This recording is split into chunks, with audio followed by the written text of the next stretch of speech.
And so for me, man, I was very grateful to have from December the 10th all the way through the bowl game to just kind of be present and be around. And so just let them know what the vision's going to be like and what our goals are going to look like and how I'm going to handle things as the leader of the program and the people I'm going to put in place around them to help them be successful has really kind of just been the things we've talked about. What were your conversations with Alex Bellman like and having him decide to stay? How big was that? Yeah, it's huge to have him stay. Obviously a very productive player here. I mean, I think, Cotton Bowl legend, right? And so I believe, when he made the decision to explore his options and go in the portal, he didn't know me and have any reason to not do that. And I said, hey, do what you need to do. I'm going to let you have your time to do that, but I also want you to know I'd love to have you here. I'd love for you to be a part of doing this with us. And so I'm grateful that he has, decided to return. I think he is a really pivotal piece to what we're going to try to do moving forward. And to have a guy that's a proven commodity and a good teammate, and I think a really good fit here at Tulane, I'm glad to have him returning for sure. What's kind of the priority for you between now and when these guys get to campus next week and the next month, when the next signing day rolls around? What's your priority? Yeah, so between now and the team meeting we have Monday is just we got a couple more transfer visits this weekend, and so doing a good job with those guys. And then Monday, I'm excited about having the guys back Monday, and that's really the first step to what 2024's Tulane football team will look like. And that meeting will cover a lot of things. It'll be academics and compliance and strength and conditioning and equipment, but it'll also be like, here's the standards of what we're going to do, and here's how we're going to operate, and really just setting the tone for consistency. And I believe we've got a great locker room. I think we've got great people on our team, and those guys are going to help reinforce and instill the culture that's already been started to some degree and build upon that. But really, like I said, the most important players to me, it's a recruiting period, opens up tomorrow. I'll be on the road here locally tomorrow to go see a handful of schools. Then the next couple weeks, I will be out some, mainly here locally, to be honest with you. I won't get too far away from home base. I will go see a couple guys that signed in the December signing period that I have not been able to go to them and see them, hopefully, that were committed previously before I got here. The most important players to me, though, are the guys on our team. And adding players matters. We still need to add, a receiver or two, and we still need to add maybe another DB or two and maybe an edge rusher, like some things we still may need. But the most important guys in the world to me are not the guys we're trying to get to come here. It's the guys that are already here. And Coach, you mentioned the recruiting. What kind of challenges comes with kind of getting here and having so quick of a turnaround to like, all right, I'm here now, I got to continue, like you just said, to build that program?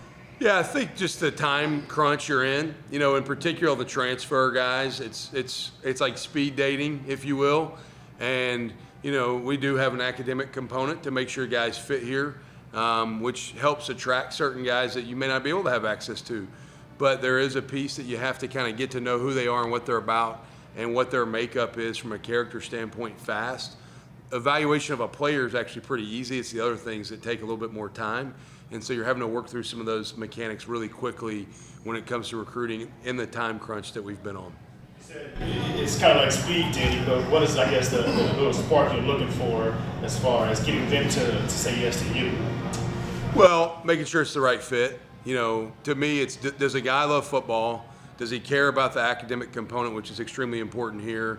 Are they going to be a fit in how we're going to do things culturally within the program? And then I'm very honest. I'm extremely honest, maybe to a fault at times, because I think when you're brutally honest on the front end, you don't end up with a whole lot of mistakes in the back end. Guys don't come in with an unrealistic expectation of what things are going to look like.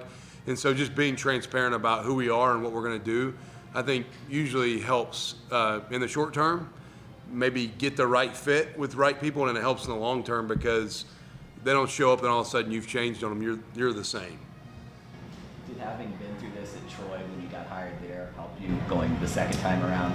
Yeah, without question. I'm not a first-time head coach. I dealt with transfer portal, NIL. When I took the job at Troy, honestly, one of our best players on defense at Troy, Del Pettis, he was in the portal when I took the job. And he came back, and he's been one of our best defensive players the last 2 years. So that maybe gives you a little bit of experience, like, the question on Alex coming back. It gives you experience maybe navigating those waters a little bit, knowing, hey, I don't judge you for being in the portal. It's a different age we live in now. Do I want you back? Hell yeah, I do. Like, I want you on this team, but I'm going to give you the space you need to figure it out, and make sure they also understand that you want them. And so there's a balance there you have to kind of navigate. I know you're saying that you have some pieces that you still want to get on this roster, but overall, does it excite you with what potentially could be back and what you have makeup going into the spring? Yeah, I'm excited. I mean, look, Mekhi Hughes, 1,300 yards rushing, okay? Kai's played snaps. Horton, he's played snaps. He started games here, so excited about that. I thought Yule Keith did some really good things in the bowl game, and it's shown that he's got the flash to have the ability to be a productive receiver in the slot. We need to put some pieces on the outside to help him, I think, and there might be some of those pieces that are here. I just hadn't seen him do it yet. Defensively, I think we're really strong up the middle and inside linebacker. I think we're really good there. So there's some pieces that are exciting to me, and it's just about how do you understand where your strengths are and then complement some guys and add some guys to the equation that may answer some questions or some holes or weaknesses that you may have. But there are some guys in place that are already very proven. Talking about Alex again, very proven player. Shadre Hurst, man, really good football player. I was with Shadre today in the facility, and I'm very excited he's on our football team. And so I think there's some really quality guys that are proven. The other thing that's exciting is sometimes, roster turnover happens and you never know which guy's going to step up that maybe hasn't been a proven player. There's going to be some guys that nobody knows their name right now from maybe a media or a public standpoint. They're going to be key components of our 2024 team's success. It was tough circumstances for a lot of different reasons, but what were your impressions of the team you're inheriting at the bowl game? Man, the energy at the bowl practices through the transition of staff and some guys maybe not playing in the game, some guys that were in the portal that played in the game.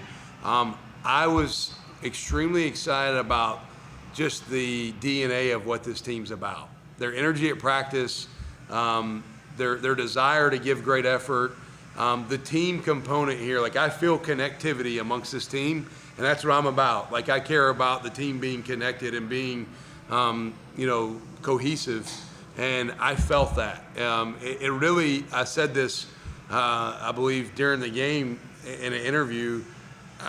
Being around the team for a couple weeks, I felt like where I was leaving and what I was walking into were more alike than different. Like, what I'm walking into is more like what I've been a part of than not like. And so that part is very nice to me because the makeup of the locker room, I think, is very similar. The rollout of the staff, I don't think is going to be announced until next week, but do you feel comfortable with what you assembled?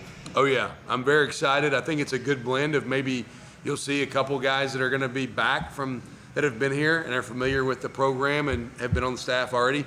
You'll see a few guys that were with me where I was, and then you're going to see another piece or two that weren't, that are new to the equation that I think can add value and fit what we're going to do here. And so, it's not just a collective, everybody that was with me is going to be here. It's also not a everybody that was here get out, because there's some guys that are here that fit really well with what we're going to try to do.